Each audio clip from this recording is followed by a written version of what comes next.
Hello again. In our busy, crazy, and sometimes downright scary world, people often feel a yearning to get away. But few manage to get as far away for as long a time as the man they call Model T. He and a companion are hiking a trail that's over 2,000 miles long, and he must love it because he's already hiked it 3 times before. Let's find out what keeps his ramblin' man ramblin', what keeps him grounded, and what his mission is on his 4th great trek over the Appalachian Trail.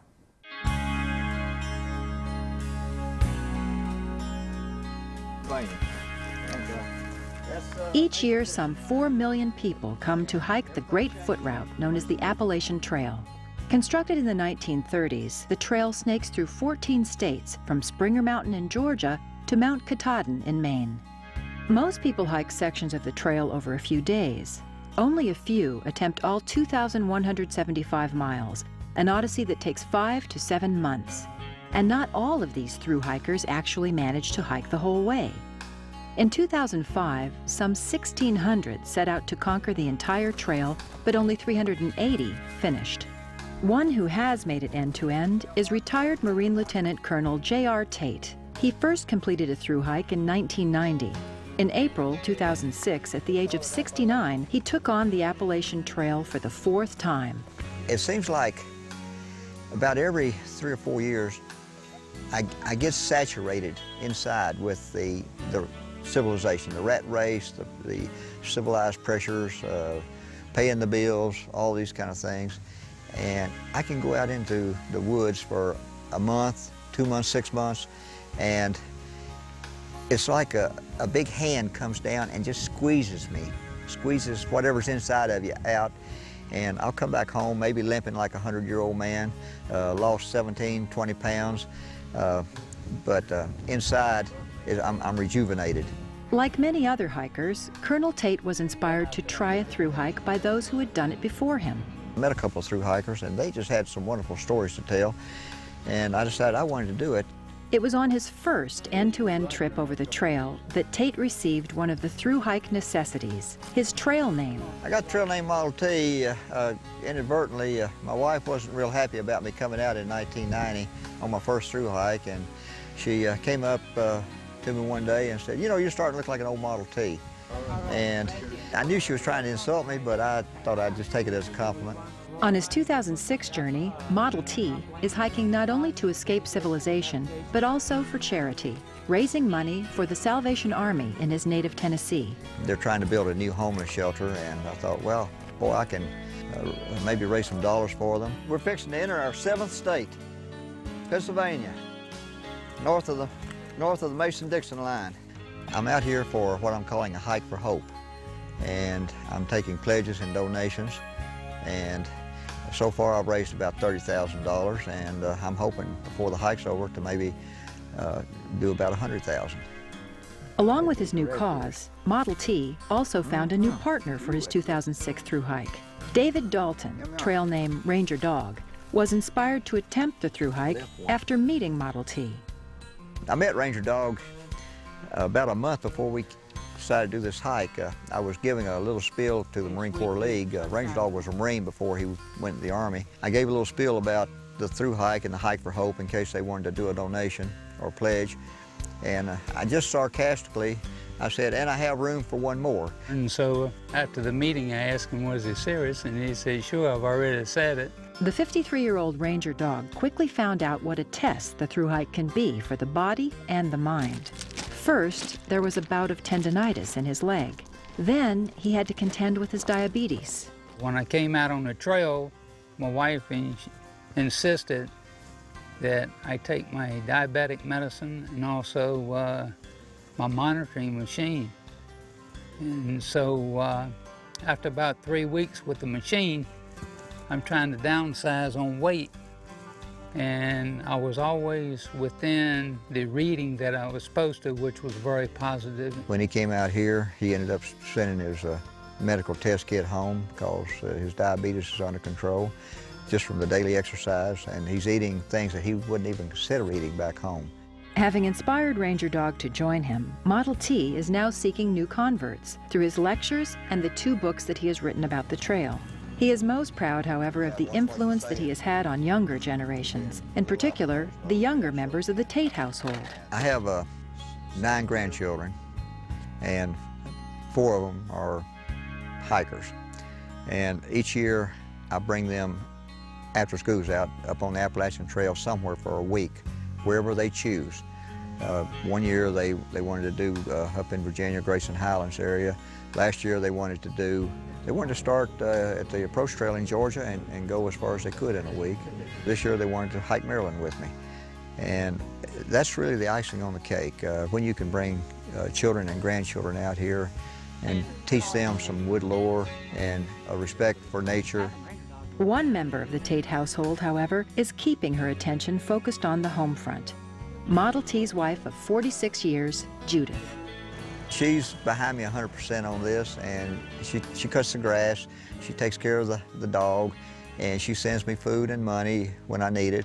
And she's met me a couple of times on the trail and to let me cry on her shoulder a little bit. Model T and Ranger Dog hope to reach the top of Maine's Mount Katahdin by the end of September. If they do, they'll have finished the thru hike in a little under 6 months. But even as they push toward their goal, they're dreaming of future Appalachian Trail adventures. People ask me, is this the last time I'm going to do the AT? And one thing I've learned in life is to never say never. I kind of had a hope of doing my last thru hike when I was 83, of the Appalachian Trail when I was 83, because last year a guy did it and he was 82. There's a lot of living to do after you get into your 70s, a lot of living to do. Officially, we've come 1,050.4 miles instead of 920, and we've got 1,124.2 miles to go instead of 1,080. So they need to update the sign, I guess. 6 months on the trail must be an incredible test for the body as well as for the spirit. Joining us now to discuss the physical challenge of such an undertaking is Melissa Johnson. She's the Executive Director of the President's Council on Physical Fitness and Sports. Thank you so much for being here, Melissa. It's great to be here. Thanks for asking me. Tell me a little bit about what it is that your organization does. The President's Council on Physical Fitness and Sports is celebrating our 50-year anniversary this year. So we've been around since President Eisenhower. Wow. And we were initially originated as the President's Council on Youth Fitness. And we've grown and changed it and expanded our mandate to include Americans of all ages and abilities. And we actually like to say the President's Council is now grown up. So we offer programs to adults and seniors as well. So what are some of the programs? Well, our signature program is the President's Challenge program, and it's really an umbrella program, an overarching program over our physical fitness test that's conducted in 32,000 schools. But we also have online programs now that adults and seniors can do as well. Presidential Active Lifestyle Award, the Presidential Champions Program. These are programs that everyone can do, either tracking it online or tracking it on a paper log, but it's a fun, easy to use tool that's inspirational, because some people need a little bit of motivation just to get going and keep going, and it's a reward system. It's an award system where people can actually work towards presidential recognition. So that's one of the things you do to motivate seniors. What are some of the other things you do to motivate them to get fit? Well, we do a lot of speaking engagements. So we send our council members, we have 20 people who are appointed by the President to go out into the community, talk to senior centers, to talk to communities, to talk to faith-based organizations about the importance and benefits of physical activity across the lifespan. Now, this is a book that you brought from the National Institute on Aging, but do you actually also have books that you provide through the council, or tell me a little bit about... Yes, we actually have a resource page on our website, www.fitness.gov, and it lists all of the resources, either of our own or that we recommend from other organizations. And the National Institute on Aging is part of NIH, National Institutes of Health, and we highly recommend this one on exercise for older adults. So, I was going to say Mr. T, Model T, the gentleman that was the phenomenal hiker in our package, 69 years old. Is that fairly unusual for people that at that old, or of that age, not that old, but of that age, to get out and exercise? Well, he's definitely an inspirational role model, because if you look at statistics, about 61% of Americans that age don't do any kind of physical activity in their leisure time. How does that compare to younger people? Well, actually, it's 2 out of 3 Americans. I mean, 64% of Americans in general are not active. Wow. So it's, yeah, and we have a big job. Yeah, huh? it's 65% of Americans are overweight or obese as well. So we have a big challenge on our hands. But when you look at Model T, what he's doing, it just depends on who the person is. Because if you compare someone that's maybe 35 and very sedentary to someone who's 69 as Model T is, but he's active and he's regularly active. He's in so much better fitness than someone who's, 30 years his junior. What I found that was beautiful about it was the intergenerational side to it too. He had his grandchildren out. Tell me a little bit about the mental effects of physical fitness for a mature adult. There's a definite mind-body connection. And when people are more active, it definitely improves their mental well-being, again, for all ages across the lifespan. But it's really important as adults get older, when they retire, they want a purpose. They need a purpose. This information is fantastic. We'll be back in a short minute. We'll be right back to continue our conversation with Melissa Johnson about the benefits of physical activity and how you can make it a greater part of your life. So stay with us. Do you know? Who was the first reported person to complete a thru hike of the Appalachian Trail? Do you know the answer? Earl V. Schaefer became the first to report a thru hike from Georgia to Maine in 1948. He hiked again in the opposite direction in 1965. On his third thru hike, 50 years after his first, he became the oldest thru hiker at age 79, a distinction he held until 2004. We're back with Melissa Johnson, Executive Director of the President's Council on Physical Fitness and Sports. We've been talking about the benefits of physical activity, whether it's a regular walk to the neighborhood store or a hike on the Appalachian Trail. I want to talk a little bit about types of exercise. Okay. In our segment, we showed hiking and walking. Is that a good one for older adults? It's fabulous. In fact, walking is the most popular activity in the country, especially in our President's Challenge program. We track and we're able to monitor what are the top 10 most popular, and walking's at the top of the list. So it's very easy to do. It's minimal costs. It's accessible to most people who are able-bodied, just to put on a pair of walking shoes. And it's hiking itself. I mean, walking and hiking are similar, but I mean, hiking, you need trails. And it's a wonderful opportunity to take advantage of the beautiful public trails that we have, national parks that are in this country, especially the Appalachian Trail. Besides those two activities, and certainly I want to make sure our viewers know, if you're going to go hike the Appalachian Trail, please see your doctor in advance. I mean, what are some of the precautions people need to take as a mature adult before they go out and exercise? It's a good idea to get a physician's consent before starting, especially if someone is deconditioned or has been sedentary for a long time. It's just a good idea. It's good to look at whatever pre-existing conditions exist, whether there's joint problems, knee problems, hip problems. Someone may have arthritis, someone may have high blood pressure. So there are medical conditions to consider before one starts on an exercise program. But you had asked what other components of a balanced fitness program. You know, walking and hiking is fabulous. It's really good to do a little bit of resistance training as well for some strength.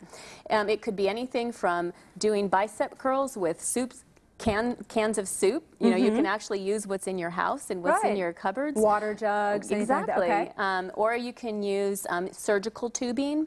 TheraBands are very popular with seniors. You can do rubber, long rubber, yellow, red, white, those bands. Exactly, with different resistance depending on the color they are, and there are things that you can do sitting on a chair. Okay. Now for the more fit seniors, they may want to actually do some strength training in a fitness center on weights, you know, with free weights or machines.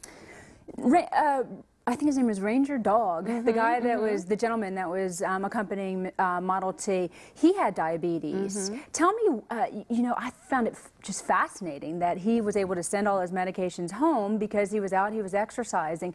I assume that's what you're trying to get through. Tell me a little bit about how we can eradicate some of our issues or challenges that mature adults have through physical fitness. Right. I mean, we like to say physical activity is the magic pill, and I always like to credit a colleague, Dr. Nick Danubli, who actually is the one who says if all the benefits of physical activity could be put into one pill, it would be the most widely prescribed medication in the world. Wow, that's so a great I think quote. it's very powerful and impactful, and it actually, physical activity really does prevent a whole host of chronic diseases. I mean, as well as type 2 diabetes, Tell me osteoporosis. about, yeah, osteoporosis, yes. Diabetes, heart disease, stroke, obesity, even congestive heart failure, but also depression. You know, we were talking about the mental well-being. Sometimes a walk can actually lift someone's spirits and lift someone's mood rather than just going and sitting in front of the TV. So how much physical activity should a person that's over the age of 60 actually be a part of? It's a great question, and it's 30 minutes a day, 5 times a week, actually yields significant health benefits, and that's not a whole lot. I listen to you and I'm thinking to myself, that's what I should be having too. And I mean, in the whole realm of 24 hours, 30 minutes does not seem, especially for someone who's retired, that could be another phenomenal activity for them. And you know what, you don't even have to do it in one 30-minute segment. You can break it up into 2 15-minute segments. You still get incredible health benefits that way if someone doesn't have the time. Tell me a little bit about those that may have been sedentary their whole life and now are getting involved in physical fitness. What kind of, we talked about the precautions of seeing a physician, but what should they do to make sure that they prevent injuries and things of that nature? It's very important to start slowly and work up. I mean, some people, 5 or 10 minutes might be a lot. That's actually, we want to applaud that. We want to commend them for doing that, so they'll take the next step. And small steps really do count. And it's, if you want to start with something that is easy to do and that the person enjoys. It's very, very important that people do activities they enjoy, because then they'll stick with it and be consistent. And consistency is the key. When you talk about consistency, you know, all of us really, but maybe particularly seniors, if they've had a health issue that comes up, they may stop exercising. How do they get back into, first of all, why are some reasons that seniors stop exercising? And secondly, how do they get back into it, both mentally and physically? Well, the biggest excuse we hear is that people don't have time and or something's not convenient. So it needs to be something that they can work into their daily lives, and that it's accessible, and also that it's safe, and also that it's something that if it's a new activity that they're being introduced to rather than something that they're familiar with, they might need some special instruction on it. And that's important to get instruction from people who are experienced and qualified in actually instructing older adults. Are there personal trainers that are specifically trained for mature adults? There sure are. American College of Sports Medicine, ACSM, actually certifies people to work specifically with older adults. Also, physical therapists do know a lot about working with seniors. Some doctors do, gerontologists. Yes. We saw Model T was surrounded by his family and his friends. Is that important for a mature adult who's exercising? It is for most. The support system, that caring, being surrounded by caring family members and loved ones, is really important for most seniors, because they feel like they're doing it together, they're doing it for someone else. Now, there are some individuals who are, you know, loners, or they like to go out just by themselves, and that's their stress management for them. And so it just depends on who the person is, what their makeup is, but in general, the support system is critical to keeping someone going and staying consistent. Absolutely. Now, if I am a senior in a local community, how do I find a outlet or an activity that I can become involved in that's senior friendly? Well, that's a good question. I mean, if the person has access to a website, it's always easy just to go on and look up whether it's Chamber of Commerce or there's actually local area aging agencies. Someone could go on to the CDC, Centers for Disease Control and Prevention website, and actually find community programs that way. I would also start with a local YMCA or a church program. A lot of them really have great programs for seniors. You know, Tai Chi and yoga. There's a lot of different water aerobics types classes. I also want to emphasize that flexibility and balance are critical and key as we age. Before we end, I do want to touch on mature adults who may have a disability, who may have had a stroke or something like that. Can they still get physically fit? Oh, absolutely. This is for everybody. Any kind of activity can be modified, no matter what the condition is and what the physical disability is.